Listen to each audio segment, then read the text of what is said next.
The narcissist wants you because you have a light inside of you that they don't possess. They covet that.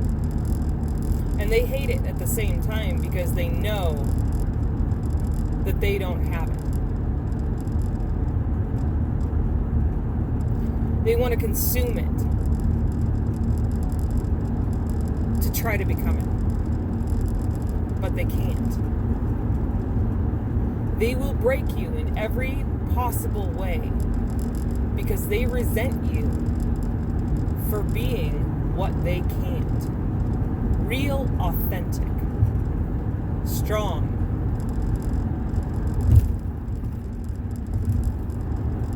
They will try to rip it out of you when they can't consume it. Like those old myths of you eat the heart of a stag to become strong and nimble. The narcissist tries to consume it from you. When they can't, they try to destroy it. So, if I can't have it, nobody can have it. If they can't have you, nobody can have you. Does that sound a little bit familiar?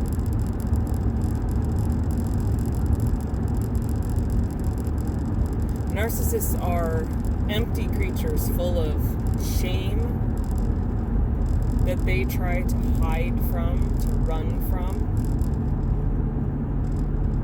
They try to consume the qualities that they know that they should have as human beings. They try to absorb that from other people. But we know that's not how that works.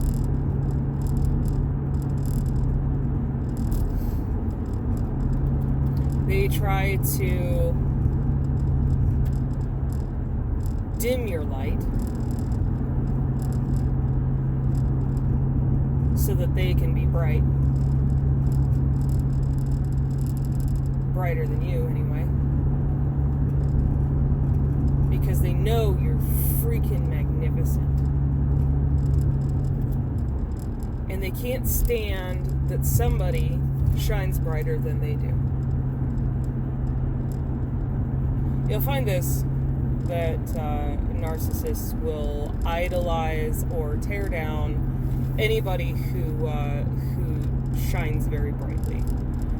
You may find many, many harsh criticisms from the narcissist of the person who is perceived to be better than they are, in saying that that person is a fraud, in saying that, oh, they cheated their way to this or that or the other thing, and you know that person worked hard.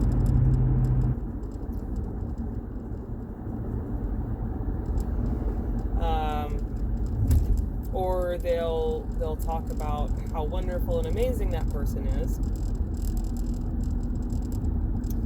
and how like the narcissist they are, or how the narcissist is like them, or whatever it might be. The idealization, because the narcissist, they do that with their victim. Usually, to begin with, there's the idealization phase, the love bombing phase, and then there's the devaluation. So it's really weird. Narcissistic abuse is really weird. It really jacks with your brain because of the cognitive dissonance. You're dealing with two different realities in the same person. Two different. You've got Jekyll and Hyde, right? And how do you deal with that? Because you've got the evil twin, 80-90% of the time, maybe 70% of the time if you're lucky. And then you've got the good guy, 10-20, and then maybe 30% if you're lucky. And you're always looking to bring back the good guy. You're like, well, I know they're capable of being good, maybe what I'm doing is causing them to react badly and blah, blah, blah, which is what they want you to think. They want you to believe that. Because that way they can control your behavior by labeling whatever behavior it is, or thing that you like or thing that you do as being, hurtful to them.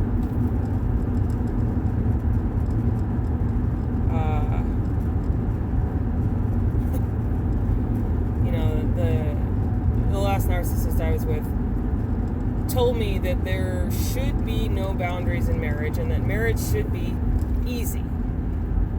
Basically, set it and forget it, and that I was the problem. Because I recognized problems and I wanted to work on them. Therefore, I was the problem.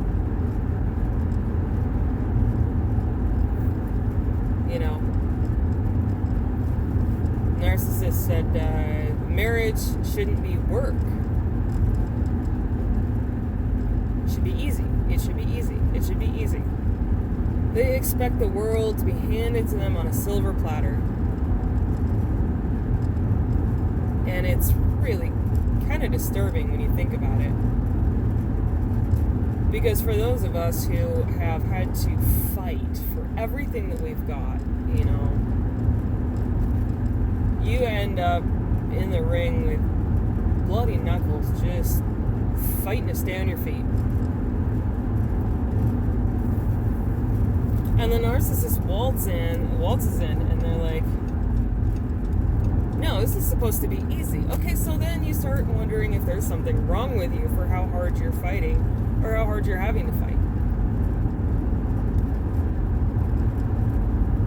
Or for even seeing the problems, because they won't acknowledge the issue. They won't acknowledge the problem. They don't have a problem. You do. So therefore it's your problem, and you're the one who's finding fault, and etc., etc., etc. So it gets twisted right back around to where you're the bad guy.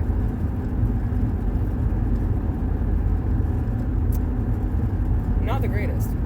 Really, really not the greatest. If you loved me, yeah, well, the problem is you can't care about yourself and the narcissist. That's not, does not work.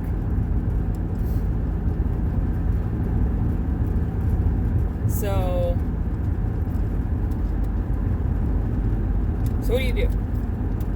When you're in this situation where you're dealing with somebody who's terribly disordered and who's trying to convince you that all of the problems are all in your head and it's all your fault and you're too needy, etc., etc., so on and so forth. That wiring, that programming does not just go away. Think of it as if your cognitive functions are computer software. The narcissist is a virus, and they will mess up your coding. So where your programs do not run correctly, they glitch. They do not run the way they're supposed to, and it messes with everything to where you're not functional. The program doesn't run right. Now, it's a rough analogy, but what do you have to do to get the program to run right again, to be healthy? Well, you got to get a programmer in there, and they've got to get in there and fix the code. They've got to find all the problem areas, because the great part about narcissistic abuse is it isn't just one block of data that gets corrupted. It is here and there and everywhere, and it's hidden, and it's under this, and it's behind that. Oh, really, bro? What is your deal, man? Swing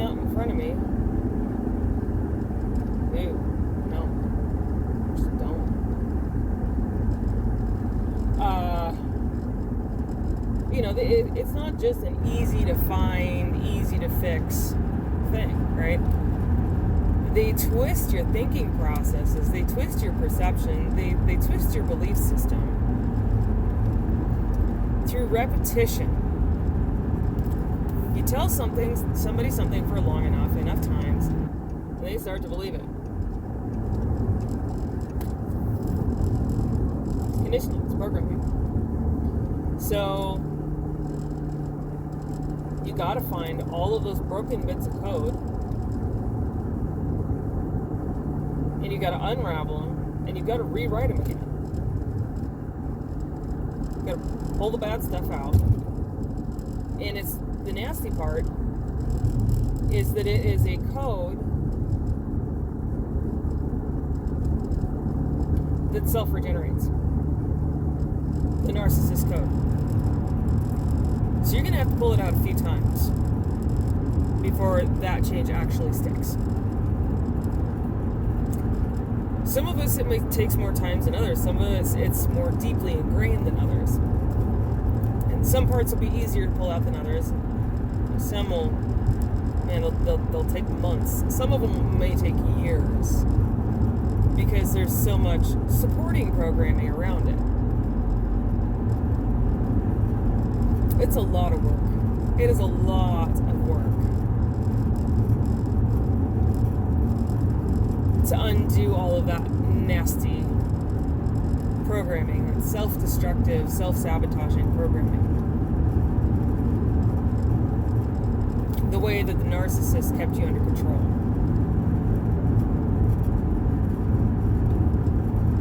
But I promise, you can.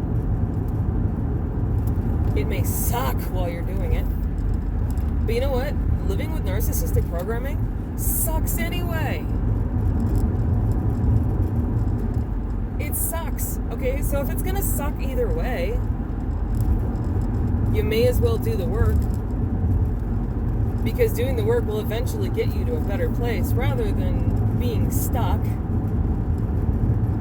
in the same spot with the same bad programming, feeling the same miserable way.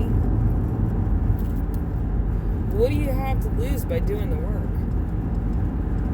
You're not going to lose yourself, I promise. You know, the narcissist teaches us to try to avoid feeling our emotions, big emotions, because that becomes a threat, that becomes scary. They prod us into losing control.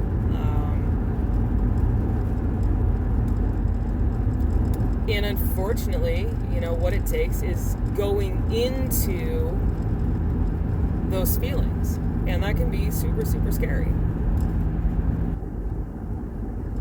But you're not broken.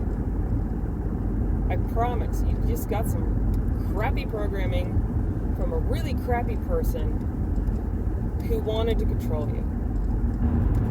That's it. And you may sit there and say, excuse me.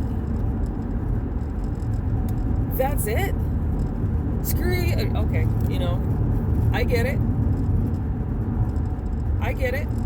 Been there, done that. And, that's it. It is what it is. But I can tell you this from the other side of it. What the narcissist does is they make all of this feel and seem insurmountable. They make it, they make it so painful. They make it so overwhelming that you go, oh, that's quote unquote, that's all? Screw you. Okay. Yeah, man, narcissists, they mess with your head. They mess with your emotions. They mess with your ability to think straight, okay? A lot of times when you're dealing with a narcissist, you're also dealing with depression because of what the narcissist does. It's a side effect of narcissistic abuse, extremely common. And here's the thing is when you're in a state of depression, your prefrontal cortex is not working the way it should. And that's not to lay blame on you or to say that you are at fault for that, because you're not. Okay?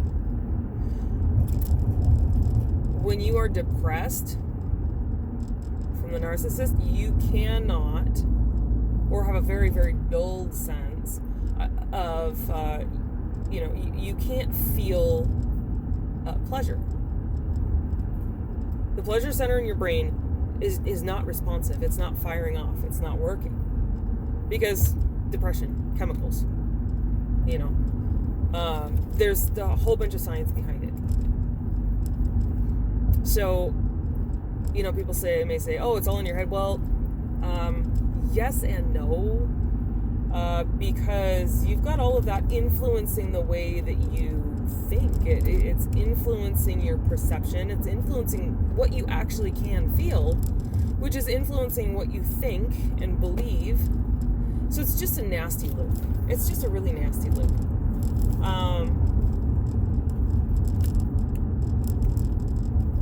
But it's also in the rest of your body too. It's very real. It may be in your head, but it's also real.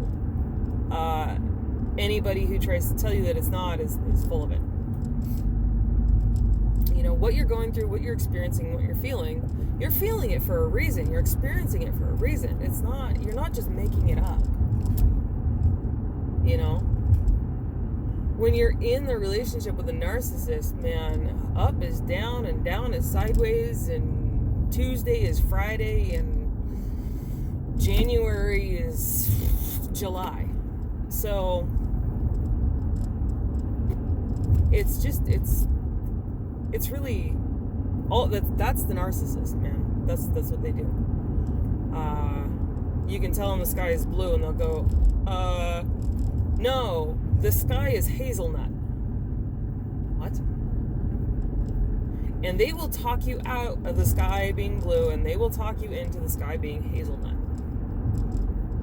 Because they will tell you exactly how you're wrong for thinking the sky is blue and your perception is wrong. And yeah, it's bad.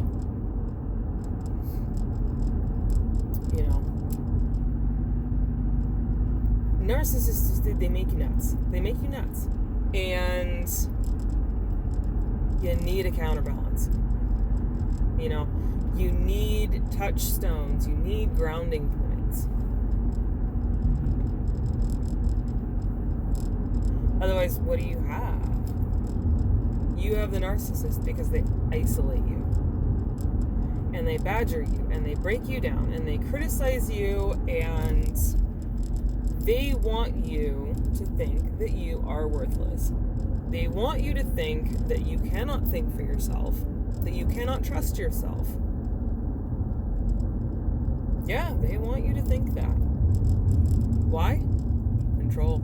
Makes you easy to control. Because then they get to tell you whatever they want to tell you and just have you accept it. As if they are God. Which, I promise you, they're not all powerful. And really, they are full of crap. So, that is what it is. I got bamboozled by a narcissist. Yeah, okay. It happened to me. It did. And if it can happen to me, it can happen to anybody. I don't say that to brag. Because I'm a pretty perceptive person.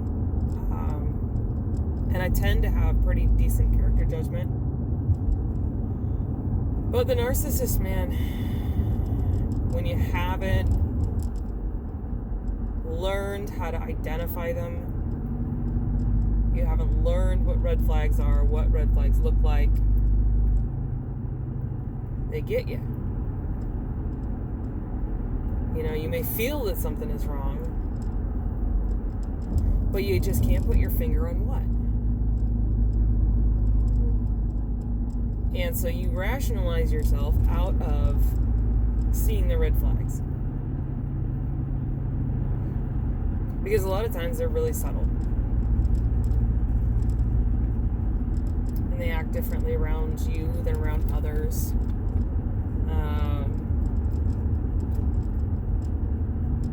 It's wild. It's once you've been through it, you know, you don't forget.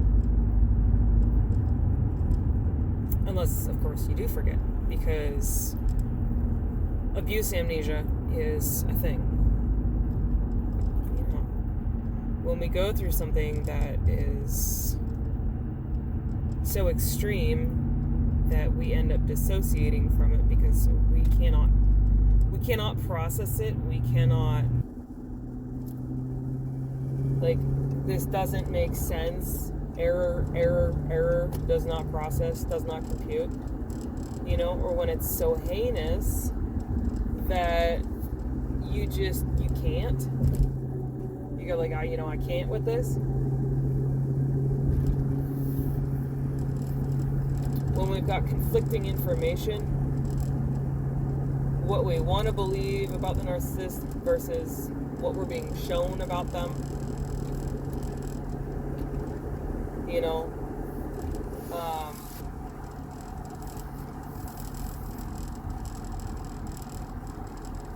just going through that abuse, the extreme emotional evisceration, gaslighting, being taught not to trust yourself, you know, sitting there crying in the corner with them looming over you, whispering threateningly about how you're embarrassing them. It's all about the narcissist. They do not care about you. They don't care about how you feel. They don't care about your experience, except that it needs to be what they tell you that it is.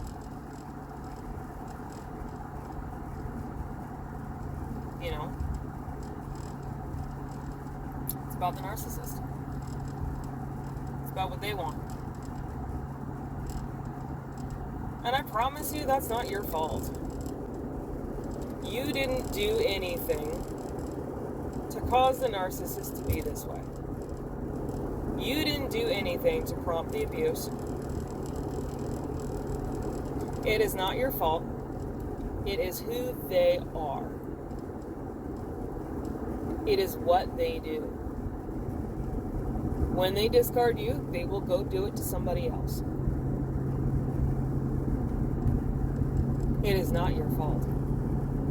It is not your doing. You did not force them to act this way.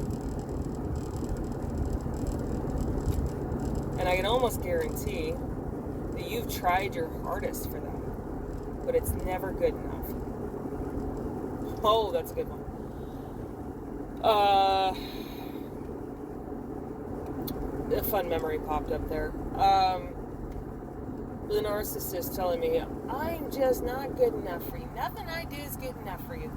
When in reality, my best, my absolute best, was never good enough for the narcissist. There was always something to criticize. There was always something. Always.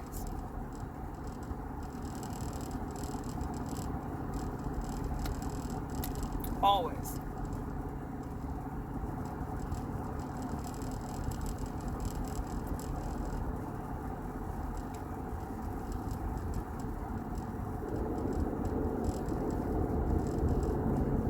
You know, most normal partners, parents, siblings, friends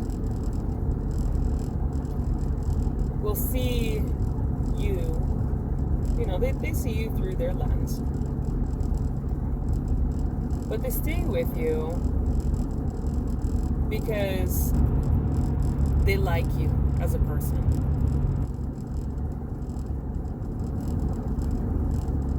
They like your, you know, your sense of humor, your perspective.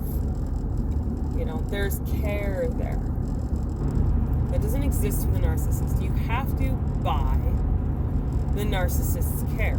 It's a transactional relationship.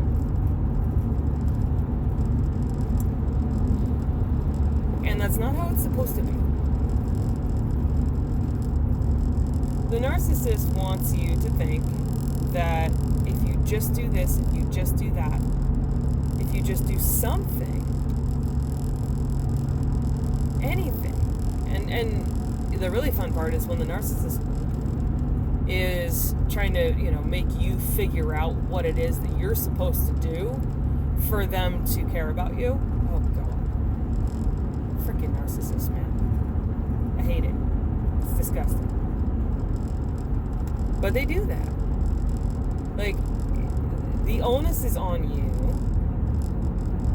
to figure out why they're mad at you. What you've done that's hurt them, because they don't communicate like normal human beings.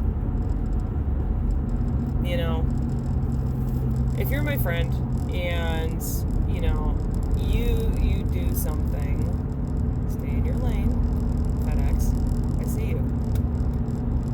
If you do something that,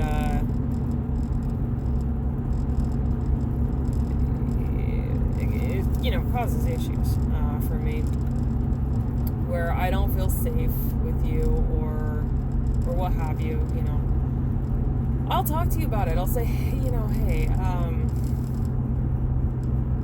I'm feeling this kind of way. And, I don't want to be that guy. But when you did this, I felt this.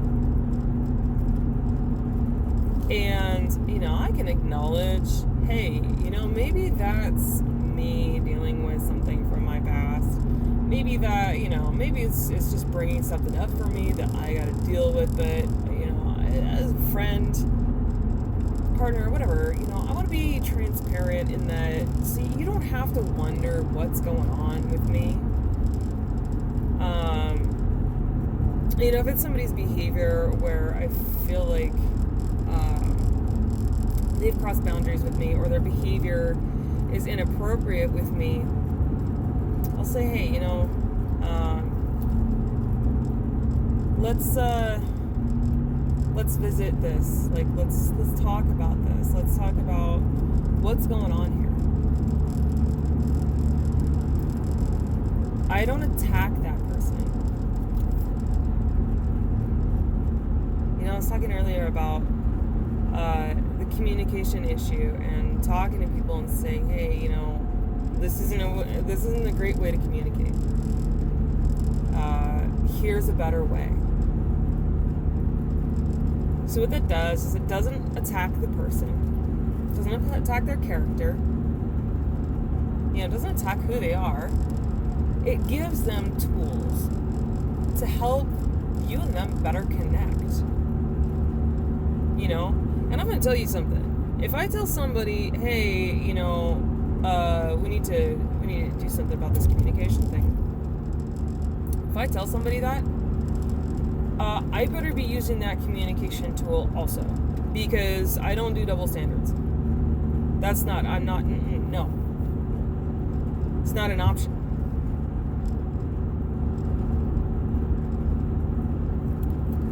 Narcissists live on the planet of double standards. They expect you to do this, X, Y, Z. Oh, but that doesn't apply to them. You expect you to do this and that for them, but they don't have to do that for you.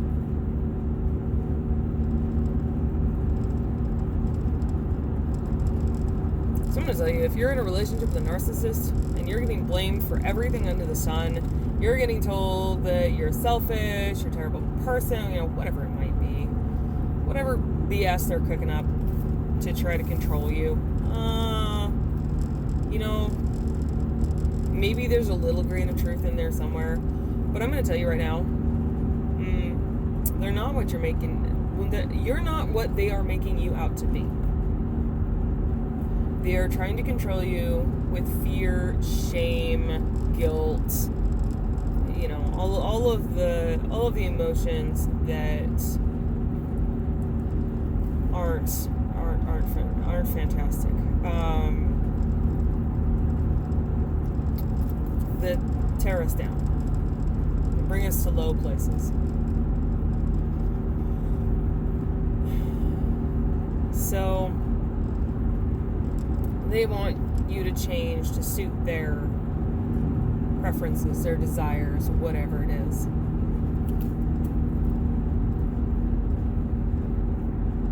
And that's not how it works. You know, people can grow together.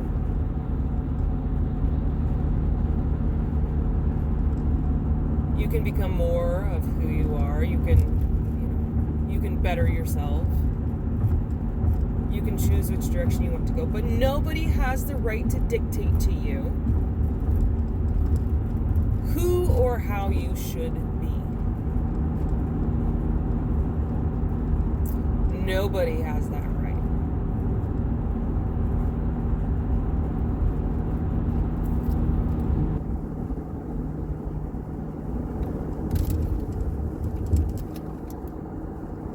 Nobody should tell you, oh, you should like this. Oh, you should want that.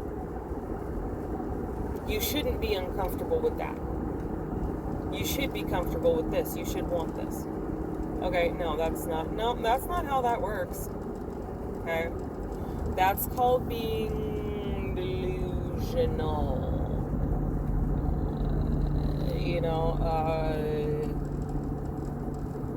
That's called trying to make somebody into your ideal instead of accepting and loving them as they are. And, I'm going to tell you something about narcissists. You can't change them.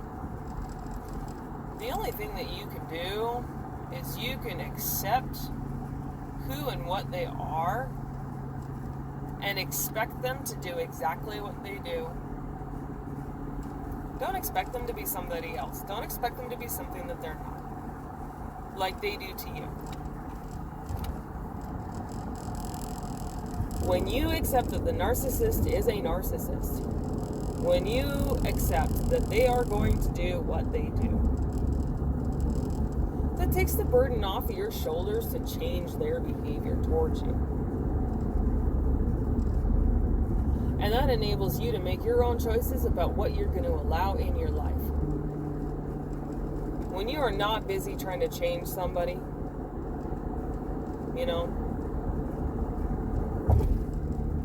you're able to see them for who and what they are.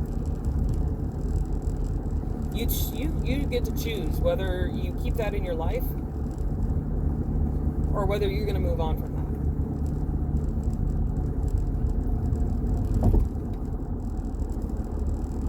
The narcissist wants you to think that you can get them to change.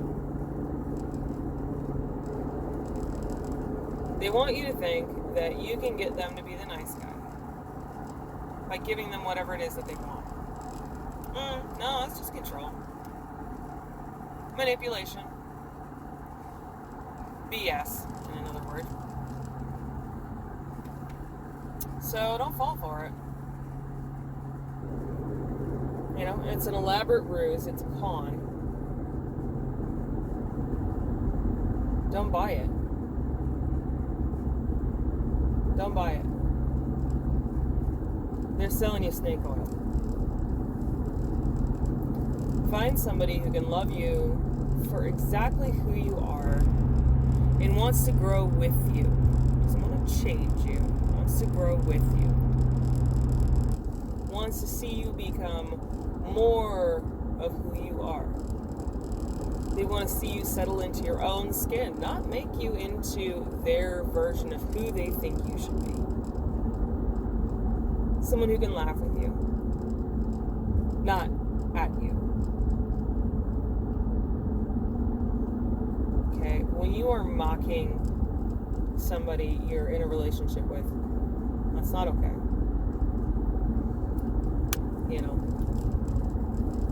I see roasting as one thing if both parties are okay with it, but mocking is not okay because that's a put down. That's a devaluation of the other person.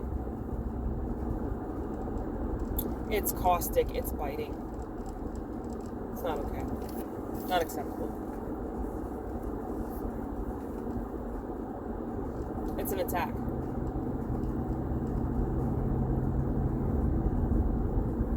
So if that's what the narcissist is going to do, you've got the choice of whether you're going to allow that in your life or not. I'm going to tell you something. You can't give a narcissist an ultimatum. Why, you might ask? They will resent you for it.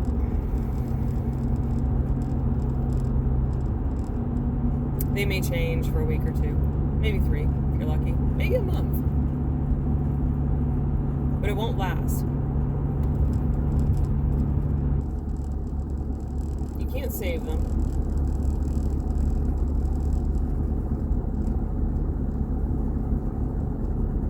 That's not how that works.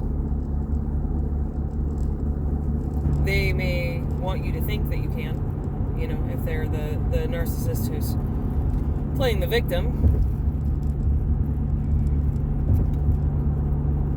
But you can't. Do you know why? Because they enjoy wallowing. They enjoy playing the victim. Because it gets them what they want. It gets them the supply of the attention and the power and the control. They're not interested in healthy relationships. So you know what? You need to get interested in healthy relationships. And that starts with having a healthy relationship with yourself. It takes learning. You got to figure out how to do it, man. It takes unlearning a lot of stuff. It takes learning new tools, new ways of seeing, a new perspective, new ways of talking to yourself. And it's going to feel horribly, terribly inauthentic, and it's going to feel like you don't deserve it at first. Well, it's just kind of one of the things you got to deal with a narcissist is you've got to deal with the after effects of that relationship. Because getting away from the narcissist does not end what you've gone through, what you may be going through. That's not the end. If anything, that's the beginning of the journey of healing. You can start to heal while you're still with a narcissist, but unless you actually get breaks from them, like weeks or months, it can be really hard to do to gain any sense of normalcy, because they just yank you around all over the place emotionally. You get so used to the emotional chaos that you're extremely unsettled when things aren't chaotic. You don't understand it because you're in a constant tug of war. That's what the narcissist does. They keep you in this constant state of chaos. Keep you dancing to their tune. Because you never know what to expect next. You don't know if the narcissist is going to be nice coming home or if they're going to be an absolute terror. You don't know if you're going to get the nice guy. You don't know if you're going to get the monster. And of course, it doesn't help that they accuse you of being the monster when they don't get their way. I probably said that before, and I will probably say it again. Because that's what they do. They will call you an asshole. They will say you don't love them, you don't care about them, blah, blah, blah. I've said it before, I'll say it again. Because it's true. That's what they do. So, don't take it personally. That's just what they do. They have this playbook that it seems like all of them use. It's a set of phrases, a set of tactics, and it's really bizarre how seriously, it seems like this playbook that they all work out of, that it's word for word. It's super weird. And I know I'm not the only one who's noticed that.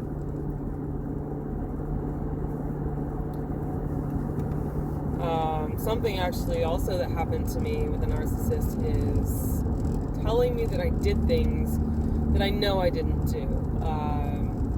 the narcissist told me that I had hit him when I know I didn't. He told me the exact situation, and I remember the situation.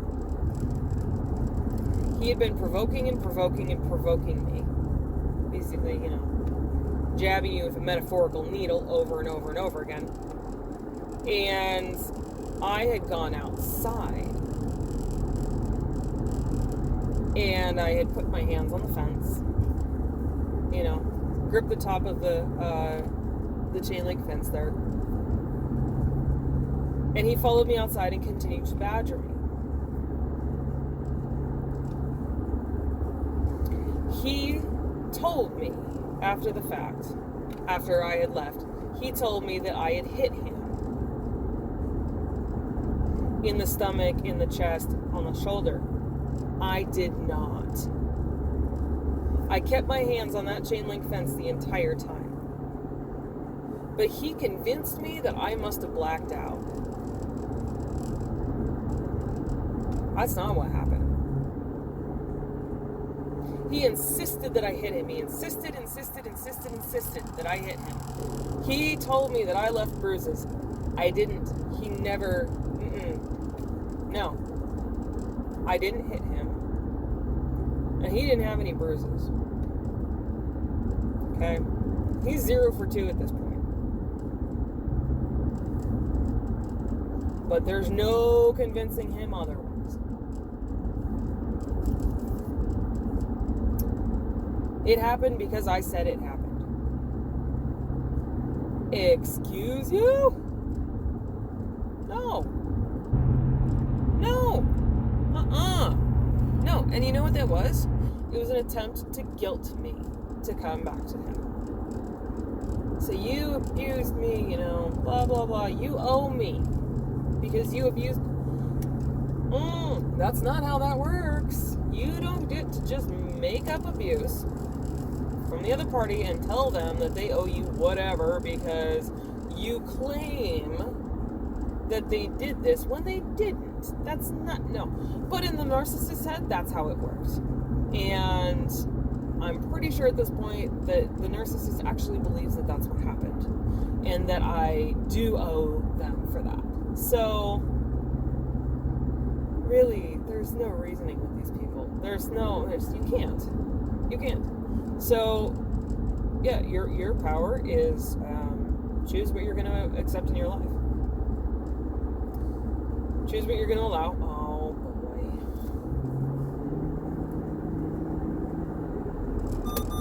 Can't slow down, but I can move over.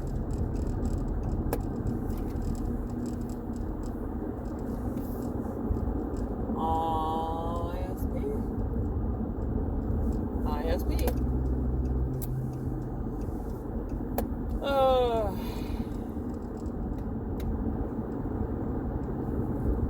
The tough part is that a lot of times you don't feel like you have a choice. The narcissist convinces you that you don't have a choice by messing with your head, messing with your beliefs, messing with your perception, because it is in their best interest that you don't believe that you have a choice. So, the issue comes when you believe them. Remember, narcissists are pathological liars. And if you believe a narcissist about anything, you better check that. You better check that information, whatever it is that you're believing, and you better check yourself. Because the narcissist will have you wrecking yourself. No joke. So, there's another rant for that tonight. Y'all take care, because, man, there are monsters walking around in human skins out there, I tell you what. You gotta be able to see them. And you know what? Don't beat yourself up. Don't do it. Beating yourself up does not produce any positive changes. It does not motivate you to want to do better. It does not. motivate you to want to change. It just doesn't help anything.